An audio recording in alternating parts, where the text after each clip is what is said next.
Water గురించి తెలుసు, అవునా కదా. వాటర్ అనేది ఎంత ముఖ్యం మనకి, వాటర్ ఎంత ముఖ్యం ప్రతి ఒక్కరికి అవసరం. నీరు, గాలి తర్వాత మానవునికి కావాల్సినది నీరు. మరి ఎవరికైనా అవసరం లేదనుకుంటే వినవు, అవసరం లేదనే వాళ్ళైతే వినకుండా ఉండొచ్చు, అవసరం ఉందనే వాళ్ళైతే బాగా వినాలి ఇంట్రెస్ట్గా కదా. మనకి వాటర్ ఎంత తాగాలో నేను ముందు క్లాస్లో చెప్పాను, అవునా కదా. మీరు మీ బాడీకి ఎంత వాటర్ తాగితే సరిపోతుంది అనేది నేను చెప్పాను, దీనికి డౌట్ లేదు కదా అందరికి కదా. గుర్తుంది కదా ఎంత తాగాలి అనేది అయిపోయింది కదా. అయితే దాంట్లో ఏమున్నాయి ఆ వాటర్లో. ఇప్పుడు మనం బయట రకరకాల వాటర్ తాగుతా ఉన్నాం కదా. ఇట్లా అంటే మినరల్ వాటర్ అని, కుళాయి వాటర్ అని కదా. ఇంకా మినరల్ వాటర్లోనే రకరకాల కంపెనీలు, టిల్లీ వాటర్ అని కదా, తర్వాత వచ్చేసి బిస్లరీ అని, తాండా వాటర్, ఎన్నెన్నో ఒక్కొక్క పేర్లు పెట్టి వాటర్ని అమ్ముతా ఉన్నారు. గతంలో వాటర్ని అమ్మేవాళ్ళు కాదు, ఎవరు కూడా అమ్మేవాళ్ళు కాదు. ఇప్పుడు వాటర్ కూడా కొని తాగాల్సి వస్తుంది బయటికి పోతే. ఇప్పుడు ఇంతకుముందు బయటికి వెళ్తే ఎక్కడైనా పోతే ఒక చెమ్ము నీళ్ళు ఏంటంటే ఫ్రీ ఇచ్చేవాళ్ళు, ఇప్పుడు ఇవ్వరు, అవునా కదా. మనం కూడా అడగాం, ఎందుకంటే మన దగ్గర డబ్బులు ఉన్నాయి కాబట్టి కొంటాం. అప్పుడు అమ్మేవాళ్ళు లేరు, డబ్బులున్నా అమ్మేవాళ్ళు లేరు లేదా, వాటర్ కొనేవాళ్ళం కాదు. ఇప్పుడు ఈ మినరల్ వాటర్ వల్ల నేను ఏమంటా అంటే దాదాపు మినరల్ వాటర్ తాగొద్దండి అంట. ఎందుకు? కొన్ని మినరల్స్ యాడ్ చేస్తారు కదా, కొన్ని ఏం చేస్తారంటే కొన్ని కెమికల్స్, కొన్ని మినరల్ వాటర్ ని యాడ్ చేసి రుచిగా మారడానికి వీళ్ళు కష్టపడుతూ ఉంటారు, ఎవరు బిజినెస్ వాళ్ళు కదా. అవి మనకి బాడీకి కరెక్ట్ గా కలిపితే ఓకే మంచిదే, కానీ వాళ్ళు కరెక్ట్ గా కలుపుతారా కలపరా అనేది మనకు తెలియదు. మనం టెస్ట్ చేసేంత నాలెడ్జ్ మన దగ్గర లేదు, అవునా కదా. మనం టెస్ట్ చేసి తాగేంత అవకాశం మనకు ఉందా? లేదు. మనం ఏం చేస్తాం, నోటికి రుచిగా కనిపిస్తుందా తాగండి, కొంచెం బాగాలేదా వదిలేసాను, ఇంకొక ఆయన దగ్గరికి వెళ్దాం, ఈయన వాటర్ బాగాలేదు, ఈయన దగ్గర వాటర్ బాగుంటుంది, ఇంతే. ఇదే మనకు తెలుసు కదా, దాంట్లో ఏమున్నాయి ఏం లేదు అనేది మనం చూసుకోవట్లేదు, అవునా కదా. బ్లీచింగ్ పౌడర్ కలుపుతా ఉంటారు మామూలుగా మున్సిపాలిటీ వాళ్ళు బయట కదా. ఈ బ్లీచింగ్ పౌడర్ కలిపితే ఆ రోజు కలిపిన రోజు ఎట్లుంటాయి వాటర్? స్మెల్ గా ఉంటాయి. మంచిదైన బ్లీచింగ్ పౌడర్ అంటే మంచిదని కలుపుతా అన్నారు, కానీ ఎంత కలపాలో అంతే కలపాలి దానికి కదా. ఇన్ని లీటర్కి ఇంత అని ఉంటుంది, అంత కలిపితే మంచిదే. కానీ ఎక్కువ కలిపితే మన బోన్స్ పైన, మన కండరాల పైన ఎఫెక్ట్ చూపిస్తుంది, అవునా కదా. అట్లా ఈ మినరల్ వాటర్ కూడా మంచి ఉద్దేశమే, వాటర్ని ఫిల్టర్ చేసి తాగడం మంచి ఉద్దేశమే. కానీ వీళ్ళు ఓన్లీ ఫిల్టర్ చేస్తున్నారా అంటే ఓన్లీ ఫిల్టర్ చేయట్లేదు, ఎక్కడ పడిన వాటర్ని కూడా ఫిల్టర్ చేసి అవి టేస్టీగా మార్చడానికి కొన్ని రసాయనాలను యాడ్ చేస్తాం కదా. ఏ రసాయనాలను యాడ్ చేస్తారు అనేది మనం తెలుసుకుందాం. ఫస్ట్ వాటర్కి, మన వాటర్ వల్ల బెనిఫిట్స్ ఏమో మనం తెలుసుకుందాం. ఫస్ట్ థింగ్ ఏంటంటే మన బాడీలో టెంపరేచర్ ని నార్మల్ చేస్తున్నాం. మన బాడీలో టెంపరేచర్ అంటే ఏంటి? హీట్ కదా. మన బాడీలో హీట్ ఉంటుందా? ఖచ్చితంగా ఉంటుంది. దీన్ని ఏం చేస్తుందా, మన వాటర్ కరెక్ట్ గా తాగితే నార్మల్ చేస్తా ఉంది. జాయింట్స్, కీళ్ళు ఉన్నాయి కదా, ఈ కీళ్ళకు మళ్ళీ తర్వాత వచ్చేసి అంటే స్టిక్కర్ అంటే మీకు అర్థం కావాలండి, ఎముకలు అన్నమాట. వీటికి కూడా తగినంత వాటర్ ఇస్తే వీటిని ఆరోగ్యంగా పెట్టడానికి అవకాశం ఉంది. మన డైజెస్టివ్ సిస్టమ్ అంటే మన మిషన్ ఉంది కదా, మనం ఫుడ్ నోటి నుంచి మలమూత్రం ద్వారా బయట పంపిస్తాం. వీటి వరకు కూడా ఇవన్నీ కండరాలు పనిచేయడానికి వాటర్ అనేది మెయిన్ ఇంపార్టెంట్ థింగ్ అని. వాటర్ తాగే వాళ్ళకి కిడ్నీ స్టోన్స్ అనేవి ఏర్పడతా ఉంటాయి.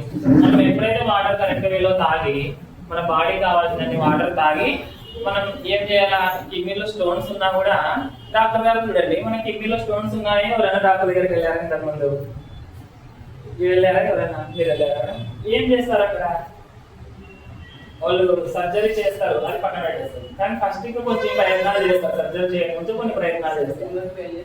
వెళ్ళలేదు కదా, కొన్ని ప్రయత్నాలు చేస్తారు. ఏం చేస్తారంటే బాటిల్స్ పెడతారు, అంటే వాటర్ క్వాంటిటీని ఎక్కువ ప్రెజర్ చేస్తారు. ఆ వాటర్ లో మోషన్ రూపంలో కిడ్నీస్ అనేవి, అవి కిడ్నీలో ఉన్న స్టోన్స్ అనేవి బయటికి పంపించడానికి ట్రై చేస్తారు ఫస్ట్ డాక్టర్ దగ్గరికి. అంటే అవి సైజుని బట్టి ఉంటాయి, 10 mm అని, 9 mm అని కదా.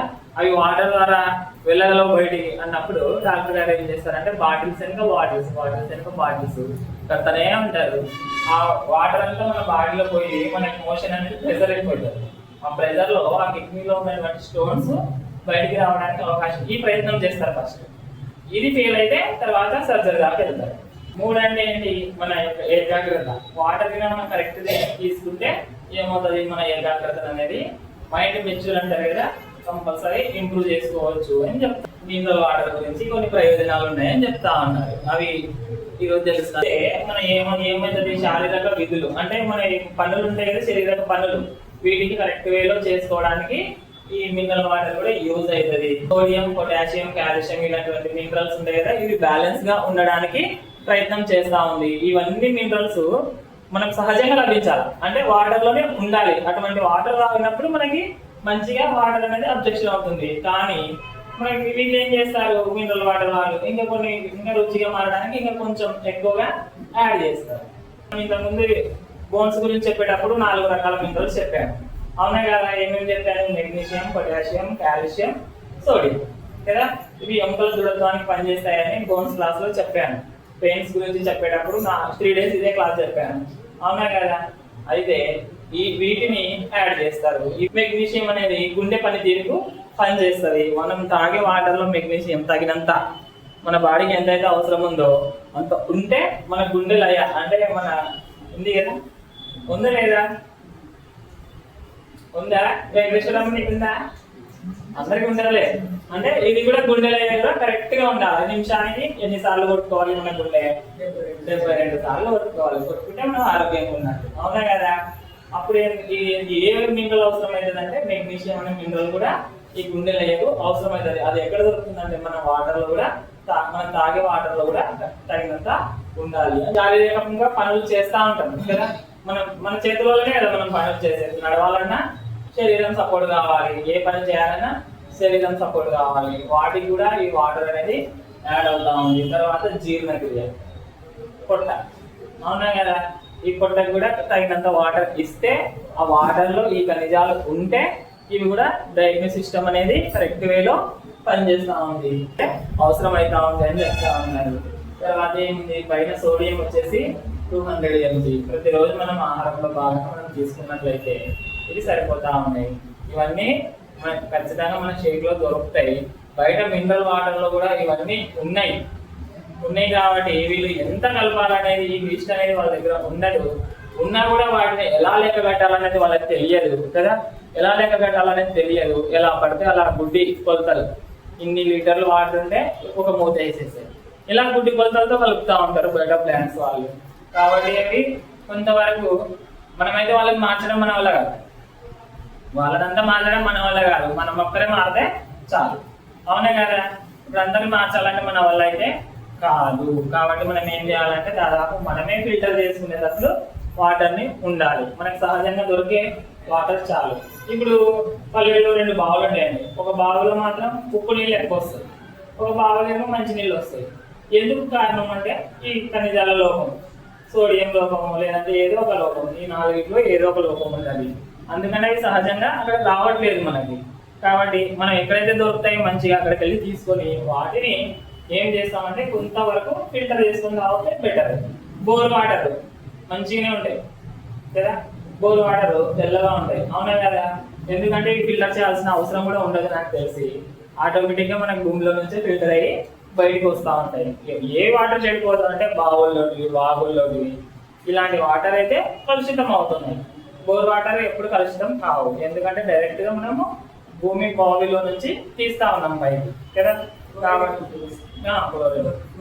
ఉంటుంది, ఉన్నా కూడా మనకి ఇది మేడం, ఇవి ఫ్లోరిన్లో ఇవన్నీ ఉంటాయి, ఓకేనా? ఇవి ఎప్పుడైతే మనం నీట్గా తీసుకున్నామో అంటే కొన్ని చోట్ల దొరుకుతాయి అన్ని మినరల్స్, కొన్ని చోట్ల దొరుకుతాయి, కొన్ని బోర్స్లో దొరుకుతాయి, కొన్ని బోర్లలో ఉప్పు నీళ్ళు లేదా కొన్ని నీళ్ళు స్మెల్గా ఇలా కొన్ని దానిలో ఉంటాయి. కాబట్టి మనం ఎక్కడైతే కొంచెం బెటర్ దేని అనుకుంటే అవి ఆల్రెడీ మనకు అవైలబులే. ట్యాప్ వాటర్ మంచి, కుళాయి వాటర్ మంచిగానే ఉంటాయి, నది నీరు బాగానే ఉంటాయి. కానీ మనం ఏం చేస్తామంటే అవి ఒండుగా రావడం, ఆడబడి ఇడబడి వస్తాయి కదా, రావడం వల్ల కలుషితం అయిపోతుంది. దాన్ని ఏం చేయాలంటే మన చేతనైన ప్రయత్నం వరకు మనం ఫిల్టర్ చేసుకొని తాగితే బెటర్. కానీ మినరల్ వాటర్ తాగొద్దని నేను చెప్పను, తాగొచ్చు, కానీ కరెక్ట్ వేలో ఇచ్చే వాళ్ళ దగ్గర మనం తాగొచ్చు. కానీ మనకి ఎవరు అవైలబుల్గా లేరు, యాక్చువల్ అయితే ఎవరికి పర్మిషన్ ఉండదు, మండలానికి 2 ప్లాంట్లు మాత్రమే పర్మిషన్ ఉంటుంది. ఎందుకంటే రుచిగా కనిపిస్తున్నాయంటే అన్ని కరెక్ట్ గా ఉన్నట్టు. అప్పుడే కొంచెం ఉప్పుగా కనిపించడం, లేదంటే వేరే విధంగా కనిపించడం, మందంగా కనిపించడం కదా. అప్పుడు దీంట్లో మనం ఏం అబ్జర్వ్ చేయాలంటే దీంట్లో కొన్ని ఖనిజాలు లేవు అని అబ్జర్వ్ చేయాలి. లేదు ఎక్కువ మందంగా ఉన్నాయి, ఎక్కువ ఇదిగా ఉన్నాయంటే ఎక్కువ అని అబ్జర్వ్ చేయాలి. ఇంత సింపుల్ టాపిక్ కదా. ఇది ఇంకా తెలుసుకుంటే మనం వాటర్ని అనేది కరెక్ట్గా తెలుసుకుందాం చాలు ఇంకా, అవునా కదా. ఇవి నేర్చుకొని మీకు లైఫ్ జర్నీ చేయాలి. నాకు ఏం కావాలంటే మీరు ఇవన్నీ నేర్చుకోవాలా, ఇవన్నీ నేర్చుకొని జర్నీ చేయాలి. ఎప్పుడు ఇక్కడే కాదు, ఎప్పుడు కూడా ఓన్లీ నా దగ్గర ఉన్నప్పుడు మాత్రమే కాదు. నేను అన్నీ చెప్పాను కదా ఇంతకుముందు. ఐరన్ కావాలంటే ఏం చేయాలా, బ్లడ్ సర్క్యులేషన్ కావాలంటే ఏం చేయాలా, పొట్ట బాగుండాలంటే ఏం చేయాలా కదా, గుండె పని కావాలంటే ఏం చేయాలా, మెదడు బాగుండాలంటే ఏం చేయాలి కదా, మన కిడ్నీలు బాగుండాలంటే మనం ఏం చేయాలి, అవునా కదా. మనకి మోషన్ ఇంబ్యాలెన్స్ పోవాలంటే ఏం చేయాలి, గ్యాస్ట్రిక్ నార్మల్ చేసుకోవాలంటే ఏం చేయాలి, ఇవన్నీ మీకు నేర్పిస్తూ ఉంటారు. ప్రతిరోజు ఒక్కొక్కరు ఒక టాపిక్ వస్తూనే ఉంటుంది, రిపీట్గా చెప్తా ఉంటారు, అవునా కదా. ఇవన్నీ నేర్చుకుంటే life long happy life enjoy కదా. ఎన్ని ధనం ఉన్నా, ఎన్ని ఆస్తులున్నా లైఫ్ అనేది ఫస్ట్ హ్యాపీ లైఫ్ అనేది కావాలి. అందరూ కూడా ప్రయత్నం చేసేది మంచి జీవితానికి కదా.